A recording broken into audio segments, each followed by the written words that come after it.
ವಿದ್ಯುತ್ ತಂತಿ ಕಟ್ಟಾಗಿ ಬಿದ್ದು ಅಗ್ನಿ ಅವಘಡ ಸಂಭವಿಸಿದ್ದು ಬೆಂಕಿ ಕೆನ್ನಾಲೆಗೆ ರೈತರ ಹುಲ್ಲಿನ ಬಣವೆಗಳು ಸುಟ್ಟು ಭಸ್ಮ ಆಗಿದೆ. ರಾಯಚೂರು ಜಿಲ್ಲೆಯ ಬನ್ನಿಕೋಳ ಗ್ರಾಮದಲ್ಲಿ ಈ ಘಟನೆ ನಡೆದಿದೆ. ಗ್ರಾಮದ ಬಳಿ ರೈತರು ಸಂಗ್ರಹಿಸಿದ ಬಣವೆಗಳಿಗೆ ಬೆಂಕಿ ಬಿದ್ದಿದ್ದು 10ಕ್ಕೂ ಹೆಚ್ಚು ಬಣವೆ ಸುಟ್ಟು ಭಸ್ಮ ಆಗಿದೆ.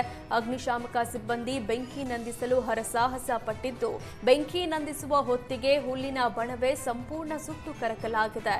ಮುದಗಲ್ ಪೊಲೀಸ್ ಠಾಣಾ ವ್ಯಾಪ್ತಿಯಲ್ಲಿ ಈ ಘಟನೆ ಬೆಳಕಿಗೆ ಬಂದಿದೆ. 8 ವರ್ಷಗಳಿಂದ ಪ್ರೀತಿಸಿ ಕೊನೆಗೆ ಪಿಎಸ್ಐಗೆ ಕೈ ಕೊಟ್ಟು ಹಸೆಮಣೆ ಏರಲು ಮಹಿಳಾ ಪೇದೆ ರೆಡಿಯಾಗಿದ್ದು, ಇತ್ತ ಪಿಎಸ್ಐ ವೀರೇಶ್ ಮಹಿಳಾ ಪೇದೆ ವಿರುದ್ಧ ವಂಚನೆ ಆರೋಪ ಮಾಡಿದ್ದಾರೆ. ಕಳೆದ 8 ವರ್ಷಗಳಿಂದ ಸಂಬಂಧದಲ್ಲಿದ್ದು ಇದೀಗ ಜಾತಿ ಕಾರಣ ನೀಡಿ ನನ್ನನ್ನ ದೂರ ಮಾಡ್ತಿದ್ದಾರೆ ಅಂತ ವೀರೇಶ್ ಆರೋಪಿಸಿದ್ದಾರೆ. ನಾಳೆ ರಾಯಚೂರಲ್ಲಿ ಮಹಿಳಾ ಪೇದೆಯ ಮದುವೆ ನಡೆಯಲಿದೆ.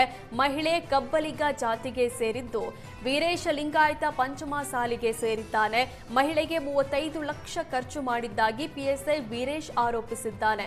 ವೀರೇಶ್ ವಿಜಯಪುರದ ಗುಬ್ಬೇವಾಡದ ನಿವಾಸಿಯಾಗಿದ್ದು ಮಹಿಳಾ ಪೇದೆ ಬಳಗಾನೂರಿನವರು ಆಗಿದ್ದಾರೆ. ಮೊದಲಿಗೆ ಎಸ್ಡಿಎ ಹುದ್ದೆಗೆ ಕೊಪ್ಪಳದಲ್ಲಿ ಮಹಿಳೆಗೆ ಪೋಸ್ಟಿಂಗ್ ಆಗಿತ್ತು. ಈ ವೇಳೆ ಪ್ರೊಬೇಷನರಿ ಪಿಎಸ್ಐ ಆಗಿ ಹೊಸಪೇಟೆಯಲ್ಲಿ ವೀರೇಶ್ ಕರ್ತವ್ಯ ನಿರ್ವಹಿಸ್ತಾ ಇದ್ದ.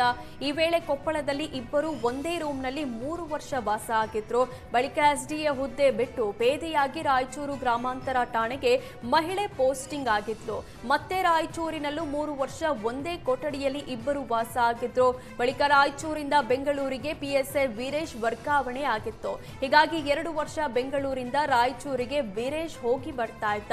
ಈಗ ವೀರೇಶ್ ನನ್ನ ಬಿಟ್ಟು ಮತ್ತೊಬ್ಬನ ಜೊತೆ ಮಹಿಳೆ ಮದುವೆಗೆ ಸಿದ್ಧ ಆಗಿದ್ದು ವೀರೇಶ್ ಕಂಗಾಲಾಗಿದ್ದಾನೆ.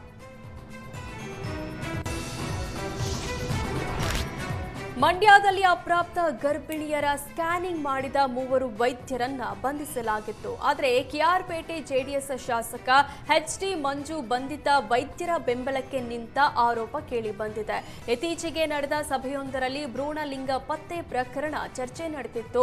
ಈ ವೇಳೆ ಭ್ರೂಣಲಿಂಗ ಪತ್ತೆ ಮತ್ತು ಹತ್ಯೆಗೆ ಸಂಬಂಧಿಸಿದಂತೆ ದಾಖಲೆಗಳಿಲ್ಲ, ಕೆಲವೊಂದು ಕಡೆ ನಿರ್ಲಕ್ಷ್ಯ ಆಗಿದೆ ಅನ್ನೋದು ಬಿಟ್ರೆ ಬೇರೇನೂ ಮಾಡಿಲ್ಲ. ಹೀಗಿದ್ದಾಗ ವೈದ್ಯರನ್ನ ಬಂಧಿಸಿ ಜೈಲಿಗೆ ಕಳಿಸೋದು ಅವರನ್ನ ಮಾನಸಿಕವಾಗಿ ಕುಗ್ಗಿಸಿದಂತೆ, ಇದರಿಂದ ಜಿಲ್ಲೆ ಮತ್ತು ತಾಲೂಕಿನ ಹೆಸರು ಹಾಳಾಗುತ್ತೆ ಅಂತ ಹೇಳಿದ್ರು.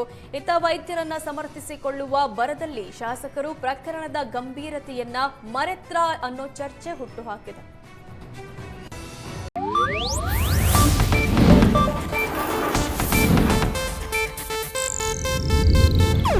ಇದು ಏಷ್ಯಾನೆಟ್ ನ್ಯೂಸ್ ನೆಟ್ವರ್ಕ್ ಪ್ರಸ್ತುತಿ.